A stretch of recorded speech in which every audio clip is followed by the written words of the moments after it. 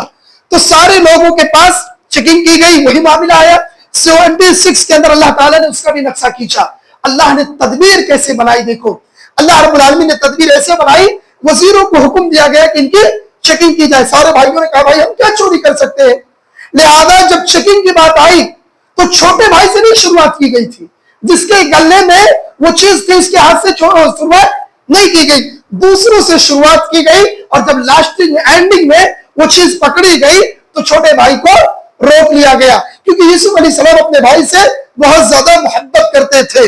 اور اس کے بعد اللہ رب العالمین نے اس کا بھی تذکرہ کیا، لہذا جب یوسف علیہ السلام کے چھوٹے بھائی کو روک لیا گیا تو بڑے بھائی نے کیا کہا؟ دیکھو بڑے بھائی نے کہا، جب وہ بالکل نا امید ہو گئے تو الگ جا کر مشورہ کرنے لگے۔ بڑے بھائی نے کہا دیکھو تو تم سے تمہارے باپ کا اللہ نے عہد لے چکا ہے، اس سے تم پہلے یوسف علیہ السلام کے بارے میں الو بنائے تھے، اب میں تم سے تمہارا دوبارہ لوٹ کے تمہارے ساتھ جانے والا نہیں ہوں، کیا منہ دکھاؤں گا اپنے باپ کو؟ لہذا انہوں نے ایک تدبیر یہ لگائی، پہلے یوسف سے بات کیا۔ کیا بات کیا؟ کہ دیکھو ایسا ایسا معاملہ ہو گیا ہے، تم ایسا کرو اس بھائی کو چھوڑ دو اور اس کے بدلے میں ہم بھائیوں میں سے جسے چاہو اسے رکھ لو۔ لیکن یوسف علیہ السلام کا تو مقصد صرف چھوٹے بھائی کو روکنا تھا۔ کیا کہا یوسف علیہ السلام نے؟ نہیں، میں ایسا ظلم کرنے والا نہیں ہوں، جو قانونی طور پر جو پکڑا گیا ہے اسے ہی میں اپنے پاس رکھوں گا۔ ابھی بھی یوسف علیہ السلام یہ اس کا اظہار نہیں کر رہے کہ میں تمہارا بھائی، جبکہ یوسف اپنے بھائیوں کو پہچانتے ہیں کہ انہوں نے میرے ساتھ کیا غداری کیا تھا۔ اس کے بعد بڑے بھائی کا کیا کہنا تھا؟ بھائی دیکھو میں تو دوبارہ پلٹ کر اپنے بھائیوں کے پاس، اپنے باپ کے پاس جانے والا نہیں ہوں، کیونکہ اس سے پہلے بھی وہی غداری ہوئی تھی اور ہم نے الگ الگ بہانے بنائے تھے، اس بار ہمارا باپ ہم پر بھروسہ نہیں کرے گا۔ لہذا 11 بھائیوں میں سے ایک بھائی پکڑا گیا اور ایک بڑا بھائی بھی رک گیا، واپس نہیں گیا۔ اب ادھر کیا ہوتا ہے کہ جب گھر میں یہ خبر پہنچی تو یوسف علیہ السلام کو گم پانے والا باپ تین بیٹے کو گم کر دیا۔ یہ خبر پہنچ گئی کہ تمہارے 3 بیٹے غائب ہو گئے، یوسف سے چھوٹے بھائی اور سب سے بڑے بھائی یہ گم ہو گئے۔ اللہ رب العالمین نے اس کا بھی مقصد سورہ یوسف کے اندر آیت نمبر 85-87 کے اندر اس کا بھی تذکرہ کیا ہے۔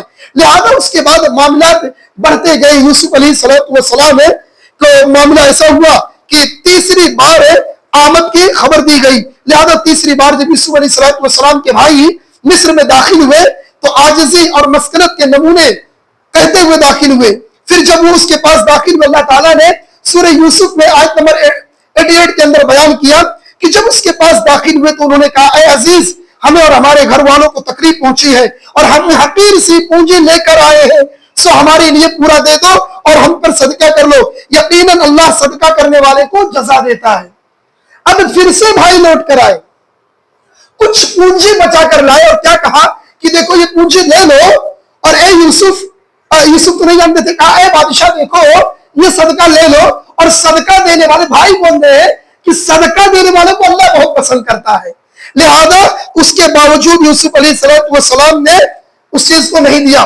پھر یوسف علیہ السلام نے بتایا کہ تب بھائیوں نے اس کی عظمت کا اعتراف کیا۔ یوسف علیہ السلام نے بتایا کہ میں تمہارا بھائی یوسف ہوں، میں نے ہی اسے روکا تھا۔ اس کے بعد وہ لوگ اعتراف نہیں کر رہے تھے۔ دیکھیں اللہ تعالیٰ نے اس کا بھی نقشہ کھینچا، یہ سورہ یوسف کے اندر 91 میں اللہ تعالیٰ نے اس کا تذکرہ کیا۔ تب بھائیوں نے اس کی عظمت کا اعتراف کرتے ہوئے کہنے لگے، انہوں نے کہا اللہ کی قسم بلا شبہ یقیناً اللہ نے تجھ پر فوقیت دی ہے اور بلا شبہ ہم یقیناً خطا کار تھے۔ یوسف علیہ السلام کے بھائیوں نے اپنی غلطی کا احساس کیا۔ قربان جائے یوسف علیہ السلام کی زندگی پر کہ یوسف علیہ السلام مسکراتے ہوئے اپنے بھائیوں کو معاف کر دیتے ہیں، مسکراتے ہوئے غلطیوں کا احساس ہوتا ہے، یوسف علیہ السلام اپنے بھائیوں کو معاف کر دیتے ہیں، اور اس کے بعد کہتے ہیں کہ جاؤ اپنے باپ کے پاس، کہتے ہیں کیونکہ ان کے باپ کی بیرائی ختم ہو چکی تھی، اور یوسف علیہ السلام کے والد نے کہہ دیا تھا کہ جو چیز میں جانتا ہوں تم نہیں جانتے ہو۔ کہیں نہ کہیں اللہ نے قرآن میں نقشہ کھینچا ہے، ہوائیں بتا رہی تھی کہ میرا بیٹا زندہ ہے، لہذا یوسف علیہ السلام نے اپنی قمیص نکالا، کہا جاؤ میرے باپ کے چہرے پر پھیر دینا بینائی واپس آ جائے گی. اللہ اکبر. اس کے بعد باپ کے چہرے پر بینائی کو پھر واپس کیا گیا. سورہ یوسف آیت نمبر 93 کے اندر اللہ تعالیٰ نے اس کا نقشہ کھینچا ہے. میری یہ قمیص لے جاؤ اور اسے میرے باپ کے چہرے پر ڈال دو, بینائی واپس آ جائے گی, اور اپنے گھر والوں کو سب کو میرے پاس لاؤ. جو بھائی بھگائے تھے انہی بھائی کو فلسطین سے بلانے والے یوسف علیہ السلام پوری خاندان کو فلسطین کے اندر بلا کر حکومت پر بیٹھا دیتے. یہ تھے یوسف علیہ السلام. لہذا آخر میں اللہ تعالیٰ نے پورے خاندان کو مصر میں آمد کی دعوت دی. جب پورے خاندان فلسطین سے ہجرت کر کے مصر کی سرحد پر پہنچے تو یوسف علیہ السلام نے اپنے پورے لائے لشکر سمیت ان کا استقبال کیا. اللہ اکبر. ان کا استقبال کیا, اپنے والد کو اپنے ساتھ تخت پر بیٹھایا. وہ سب کے سب یوسف کے سامنے سجدہ ریز تھے, اپنے سروں کو جھکائے ہوئے تھے اور شرمندگی کا اظہار کر رہے تھے. اس کے بعد اللہ رب العالمین نے سورہ یوسف کے آیت نمبر 101 کے لاسٹ میں بیان کیا, اے میرے رب, بے شک تو نے مجھے حکومت سے حصہ دیا اور باتوں کی اصل حقیقت میں سے کچھ سکھایا. آسمان اور زمین کو پیدا کرنے والے, دنیا اور آخرت میں تو ہی میرا مددگار ہے. مجھے مسلم ہونے کی حالت میں فوت کر اور مجھے نیک لوگوں کے ساتھ ملا دے. یوسف علیہ السلام کی یہ دعا تھی. اس واقعے کے آئینے میں مکہ والوں کو تنبیہ کرنا تھا کہ اللہ نے محمد صلی اللہ علیہ وسلم کو جو عظمت عطا کی ہے, تم محض حسد کی وجہ سے اس کا انکار کر رہے ہو. یہ ہوا معزز سامعین یوسف علیہ السلام کا قصہ. اس کے بعد سورہ رعد آیا ہے. سورہ رعد میں سب سے پہلی چیز سورہ رعد یاد سمجھ لیجئے کہ سورہ رعد یہ مکہ میں قیام کے آخری دور میں نازل ہوئی, لہذا سورۃ الرعد یہ مکی سورت ہے. اس کے اندر سب سے پہلی چیز اللہ کا تعارف کا ذکر کیا گیا ہے. اس سورت میں اللہ رب العالمین کی کئی جہتوں سے تعارف پیش کی گئی ہے. نمبر 1 اللہ کی تخلیقات کے حوالے سے. نمبر 2 اللہ رب العالمین کا عالم الغیب اور پورے کائنات کا مدد کرنے والا. نمبر 3 کائنات کی ایک ایک مخلوق اللہ کی ربوبیت کو تسلیم کرتی ہے, اس کے سامنے سجدہ ریز ہوتی ہے. یہ 3 طریقے سے اللہ رب العالمین نے سورہ رعد کے اندر اللہ کے تعارف کی کرایا. سورۃ الرعد آیت نمبر 2, 3, 4 کے اندر اس کے روایت موجود ہے. اس کے بعد اللہ رب العالمین نے اسی پارے کے اندر اللہ کے مقابلے میں تمہارے خود ساختہ معبودوں کی حالت بیان کی گئی کہ جو لوگ معبودوں کو اپنے ہاتھوں سے بناتے تھے اس کا بھی تذکرہ کیا گیا. اللہ کی عظیم شان مخلوقات اور ان کے اطاعت شعاری کا تذکرہ کرنے کے بعد مشرکین کے جھوٹے معبودوں کی حالت بیان کرتے ہوئے فرمایا سورۃ الرعد آیت نمبر 14 اللہ کہتا ہے برحق پکارنا صرف اسی کے لیے ہے جن کو ان کے سوا پکارتے ہیں وہ ان کی دعا کچھ بھی قبول نہیں کرتے مگر اس شخص کی طرح جو اپنی دونوں ہتھیلیوں کو پانی کی طرف پھیلانے والا ہے تاکہ وہ اس کے منہ تک پہنچائے, حالانکہ اس تک ہرگز پہنچنے والا نہیں ہے, اور کافروں کا پکارنا مگر سراسر بے سود ہے.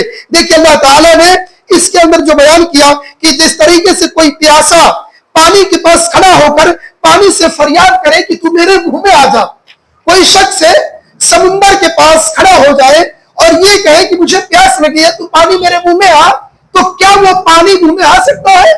اسی طریقے سے جن معبودوں کو تم بناتے ہو, جن معبودوں کو تم عبادت کرتے ہو, تو ان معبودوں سے تمہارا فائدہ کیا ہو سکتا ہے جب خود بچارے یہ محتاج ہے, دوسروں کے محتاج ہے. تو اللہ تعالیٰ نے کتنی زبردست مثال دی, پانی سے مثال غیر معبود کی دی کہ جب ایک پانی پینے والا آدمی اس پانی کو اپنے منہ میں نہیں لا سکتا, تو اسی طریقے سے ایک معبود جو ہم نے اپنے ہاتھوں سے جسے گڑھا اور بنایا ہے وہ کیسے کہ ہماری مدد کر سکتے ہیں. اسی پاری آیت کے اندر سورہ رعد کے اندر اللہ رب العالمین نے آیت نمبر 11 میں بیان کیا حق اور باطل کی کشمکش کا تذکرہ. اسی کے برعکس یہ بات ذہن میں رکھ لو کہ حق کی مخالفت کرنے سے خود تمہیں نقصان ہوگا. جن نعمتوں کی بدولت تم تکبر اور گھمنڈ میں مبتلا ہو یہ اللہ کی عطا کردہ ہے. جب کوئی قوم اللہ کے دین کی مخالفت میں لگ جاتی ہے تو دی ہوئی نعمت اللہ تعالیٰ چھین لیتا ہے, دی ہوئی نعمت اللہ رب العالمین چھین لیتا. اللہ تعالیٰ نے اسی میں بیان کیا بے شک اللہ نہیں بدلتا کسی قوم کو یہاں تک کہ وہ خود اسے بدل لے جو ان کے دلوں میں ہے, اور جب اللہ کسی قوم کے ساتھ برائی کا ارادہ کر لے تو اسے ہٹانے کی کوئی صورت نہیں اور اس کے علاوہ کوئی یار اور مددگار نہیں. لہذا خود کوئی قوم اللہ تعالیٰ کسی قوم کی حالت کو نہیں بدلتا. خدا نے آج تک اس قوم کی حالت نہیں بدلی جسے خود شوق نہ ہو اپنے حالت کے بدلنے کی. لہذا ہمیں خود شوق پیدا کرنا پڑے گا اپنی حالت کو چینج کرنے کی, توحید کی طرف راغب ہونے کی. جب تک ہم کوشش نہیں کریں گے اللہ کی مدد ہمارے ساتھ نہیں ہوگی۔ اسی آیت اسی سورے کے اندر حق اور باطل کی حیثیت کی بھی مثال اللہ تعالیٰ نے دیا۔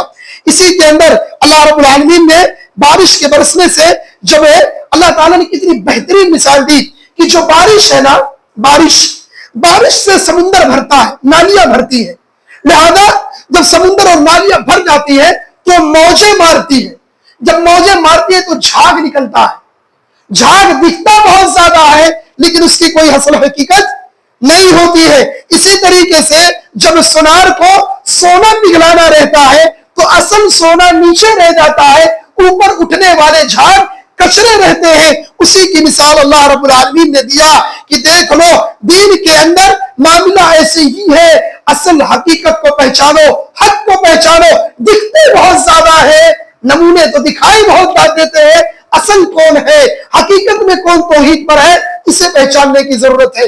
تعداد کی کثرت بہت زیادہ ہو اس بات کی دلیل نہیں ہے کہ وہ حق پر ہے۔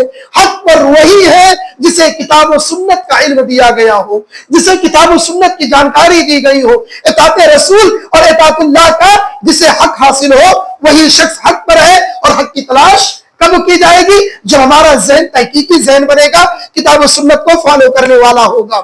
اسی آیت کے اندر اللہ رب العالمین نے اس چیز کا بھی تذکرہ کیا کہ اطمینان قلب کا ذریعہ کیا ہے۔ اگر آپ چاہتے ہو کہ آپ کا دل سکون میں آ جائے، آپ کا دل سکون میں آ جائے، تو دنیا کے بڑے بڑے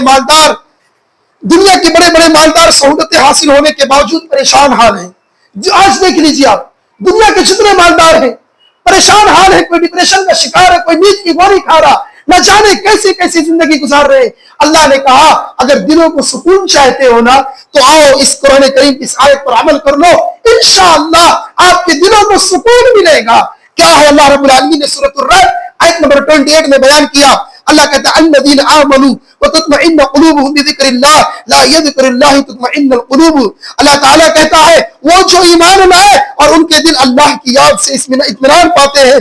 سن لو، اللہ کی یاد سے دل کو اطمینان ملتا ہے۔ اللہ کو یاد کرو، اللہ والے بن جاؤ، ذکر کرنے والے بن جاؤ، تمہارا دل اطمینان سے ہو جائے گا، سکون تمہارے دلوں کو ملے گا۔ دنیا کے ٹینشنات کو 10 منٹ کے لیے دور کرو، اللہ کو یاد کر کے دیکھو، ساری الجھنیں تمہاری اللہ تعالیٰ دور کر دے گا۔ لہذا اس کے بعد اللہ رب العالمین نے سورہ ابراہیم کا تذکرہ کیا۔ سورہ ابراہیم سورہ رات کے بعد مکہ میں آپ کے آخری دور میں نازل ہوئی، لہذا یہ بھی سورت ابراہیم علیہ السلام کی شخصیات کے اوپر ہے، مکی صورت ہے۔ اس سورے کے اندر چند پوائنٹ باتیں ہیں، 2-3 باتیں کہ قرآن مجید کے مقصد نزول کا کیا ہے، قرآن مجید جو نازل ہوا اس کا مقصد کیا ہے۔ قرآن مجید کا قصہ کہانیوں کی کتاب نہیں ہے، یہ قرآن جو ہے نا یہ کوئی قصے کتاب نہیں ہے۔ اللہ رب العالمین نے اس سے کنارہ کشی اختیار کرنے سے کوئی فرق نہیں پڑتا کہ بلکہ یہ لوگوں کی ظلمات سے نکالنے والے اور روشنی کی طرف رہنمائی کرنے والی گائیڈ ہے۔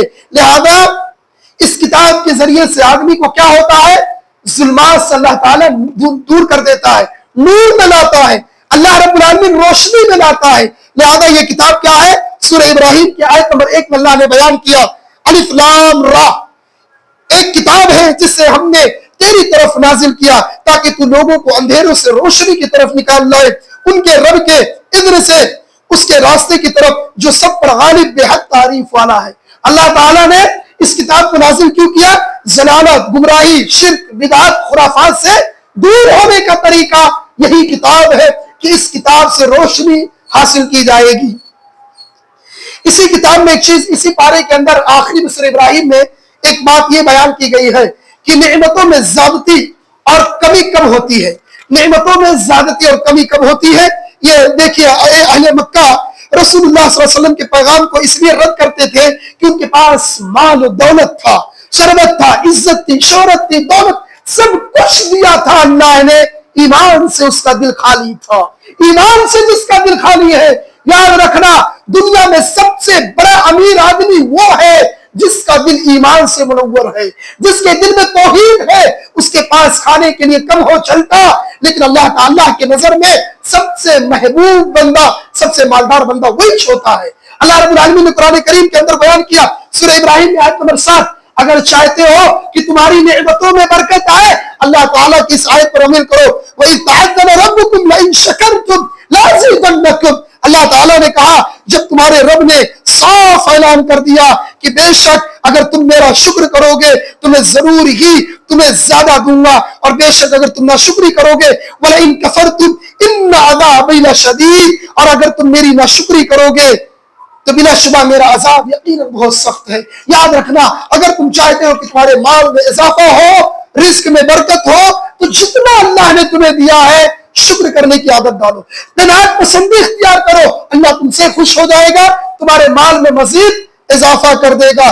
اسی بارے میں سابقہ اقوام کی ناشکری کی تاریخ بھی اللہ تعالیٰ نے اسی میں بیان کی ہے۔ سورہ ابراہیم میں آیت نمبر 13 کے اندر اللہ تعالیٰ نے بیان کیا، اور ان لوگوں نے جنہوں نے کفر کیا اپنے رسولوں سے کہا ہم ہر صورت تمہیں اپنی زمین سے نکال دیں گے یا لازماً تم ہماری منت میں واپس آؤ گے، تو تم ان کے رب نے ان کی طرف وحی کی کہ یقیناً ان ظالموں کو ضرور اللہ تعالیٰ ہلاک کر دے گا۔